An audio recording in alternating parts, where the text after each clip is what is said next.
වශයෙන් මේ වැඩසටහන ආරම්භ කරමු. මෙතන ඉඳලා පොඩි වෙලාවක් අපි පොඩි දුරක් ඉදිරියට යමු පයෙන්. ඊට පස්සේ බස් පතයක් තියෙනවා. ඒකෙන් අපි නැගලා කොටස් විදියට මේ කරගෙන යන්. එතකොට මම හිතේ මේක පිළිවෙලම කඩදාසි වෙනවා, වීදුරු වෙනවා. ඒක මේ කුසල් මහත්තයා දැනුවත් කිරීමක් කරයි. නැවත වාරයක් ඔය සිවිල් දිනාටම මේ පැමිණීම සහයෝගය සම්බන්ධයෙන් විශේෂවන්ත වෙනවා. ස්තුතියි.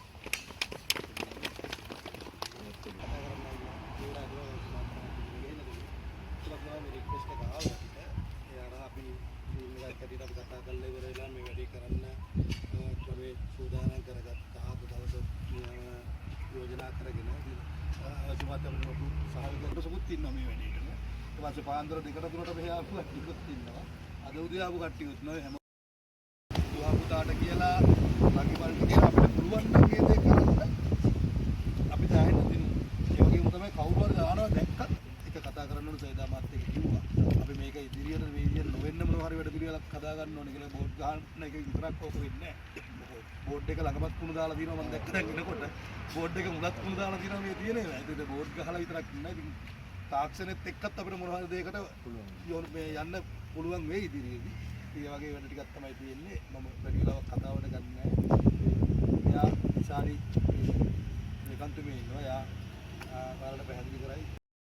අපි දැන් මෙතන පිරිස් කීපයක් එකතු වෙලා ඉන්නවා. අපි කොළඹ සහ විවිධ ප්‍රදේශවලින් අපි ආවේ ඇත්තටම වනසතුන් වෙනුවෙන් මනුසත්තු කියන සංකල්පයත් එක්ක ඇත්තටම දැන් මේ වනජීවී සහ කැලෑව සම්බන්ධ වෙන සත්තු ඇවිල්ලා පොලිතින් එක තියෙන කෑම කාලා ඒ පොලිතින් එක යාලට ජීර්ණ වෙන්නේ නැති හින්දා ඒගොල්ලන්ගේ ආහාර ජීර්ණ පද්ධතියේ ප්‍රශ්න එන හින්දා අපි වනසතුන්ට වෙන හානිය පැත්තෙන් අපි ඉදිරිපත් වෙලා ඉන්න වනසතුන් වෙනුවෙන් වනසත්තු සංවිධානය ඒත් එක්කම අපි එක්ක ඉන්න SY කියන්නේ පරිසර සහ සමාජ සත්කාර ප්‍රජා සත්කාර ගෲප් එකක්. ඒගොල්ලෝ ගොඩක් අර පරිසරය පිරිසිදු කිරීමත් එක්ක තමයි බැඳෙන්නේ. ඒ වගේම අපේ පටම් පාලුව කොටස ඉන්නවා.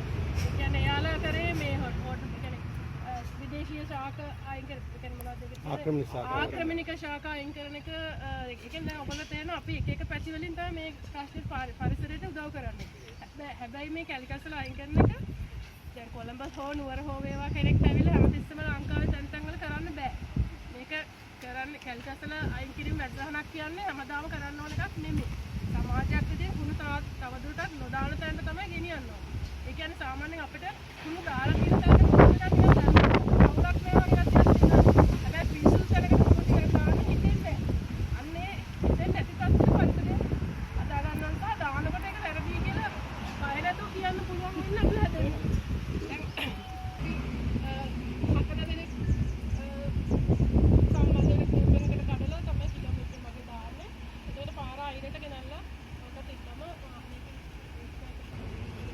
අවසරයි.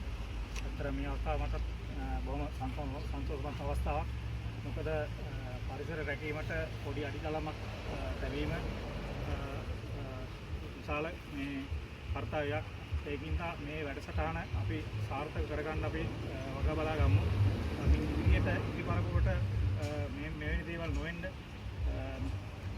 වග බලා ගමු. ඒකම මේකට සරණ අවසන් වෙනකල් සාර්ථක කරගන්න ශක්තිය ලැබේවා කියලා මම ප්‍රාර්ථනා කරනවා. ඉතින් එතනින් ESW කියන සංවිධානයේ විදිහට අපි දල්දා දැක්ම ඉඳලා කීපාදු කසල කළමනාකරණය කරලා අපි මුලින්දලම අපේ ප්‍රධාන ප්‍රොජෙක්ට් එකක් විදිහට තිබ්බේ මේ කසල කළමනාකරණය කියන දේ දැනුම ගෙන යන එක. මොකද ඇත්තටම කසල කළමනාකරණය කියන බඳ දැනුම ගම්බද පළාත් වලට සහ පාසල් ළමුන්ට ඇත්තටම මෑත කාලයේදී දැනුම අඩුයි. ඒත් ඒකත් එක්ක අපේ තුෂාර අයියා කතා කරලා මට කිව්වා මේ වැඩක් යනවා කියලා. ඉතින් අපිත් සම්බන්ධ වුණා එකත් එක්ක මේ වැඩේට. මොකද අපේ ප්‍රධාන අරමුණක් විදියට හන්දා.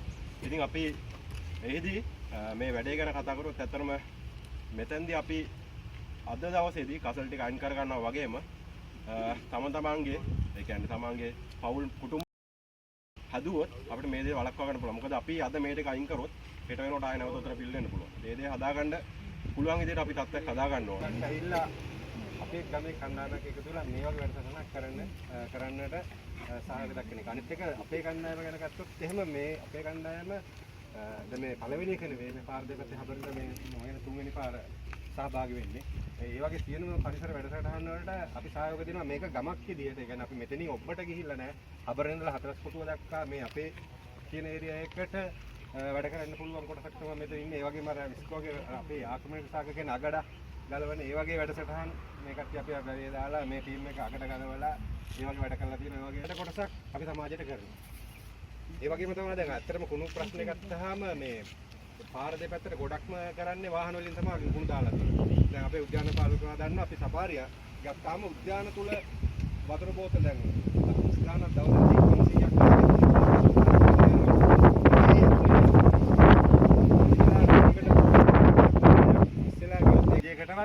කිසිම දෙයකට අද මේ වෙනකොට මේක හරියට කළමනාකර ගන්න බැරි වෙලා තියෙනවා. මම හිතන්නේ පෙර පාසලේ ඉඳලම ළමයිට මේ ආකල්පය ලබා දුන්නොත් මම හිතන්නේ අපිට ලස්සන ශ්‍රී ලංකාවක් හදන්න පුළුවන්. ඒ හින්දා විපොත්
ප්‍රෝග්‍රෑම් එක හැටියට තියලා යන්න බෑ මේක.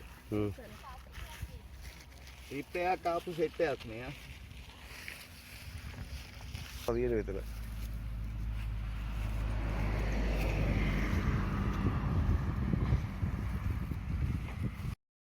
කරපු වැඩේ මට හිතන හැටියට සුමේද ඔයා මූලික වෙලා ඔයාගේ මොකද්ද අරුණෝදය සමිති පාරිසරික සංරක්ෂණ සමිතිය හතරස් කොටුනේ රසුල් ගල්ලෝ ඒවාලා එකතු වෙලා ගොඩක් ලොකු පිරිසක් ඇවිල්ලා අපිට සහයෝගය දක්වලා කරේ ලොකු උදව්වක් වෙලා මේ වෙලාවේ හැටියට මොකද අපේ ටීම් එකේ 35ක් විතර තමයි අපේ ඔක්කොම අපේ බලාපොරොත්තු වුණාට වඩා අපි 35 දෙනායි කරන්න පුළුවන් දෙයක් තිබුණේ බොහොම සුළු ප්‍රමාණයක්. ඒ කියන්නේ අපි කොටස ඇවිල්ලා කරාට අපිට කිලෝමීටර් 5ක්වත් කරගන්න බැරි වෙනවා මේ තියෙන දත් එක්ක. ඔව් ඊට පස්සේ ඒ දිවත් එක්ක ඉතින් මම හිතනවා ඔයාලා අපිට දුන්නේ දායකත්වයට ඇත්තම ගොඩක්ම ස්තුතියි. සුමේද විශේෂයෙන්ම ඔයා මූලික වෙලා වයිසු මහත්තයා මූලික වෙලා අපේ ඔක්කොම සහයෝගයට ගොඩක් ස්තුතියි. අපි ඉදිරියට ඔයාලගේ පැත්තෙනුත් අපෙන් මොනවා හරි දෙයක් ඉන්න තියෙනවා නම් මම සුමේදට කිව්වා අපිව දැනුවත් කරන්න ඔයාලා කරන දෙකල ඔයාලා ගමේ අපිට පුළුවන් දෙයක් තියෙනවා නම් අපි බල්ලේ දැනුවත් කරනවා. අපි කරන්න පුළුවන් උපරිම දෙයක් අපි කරලා දෙනවා. අපේ පැත්තෙන්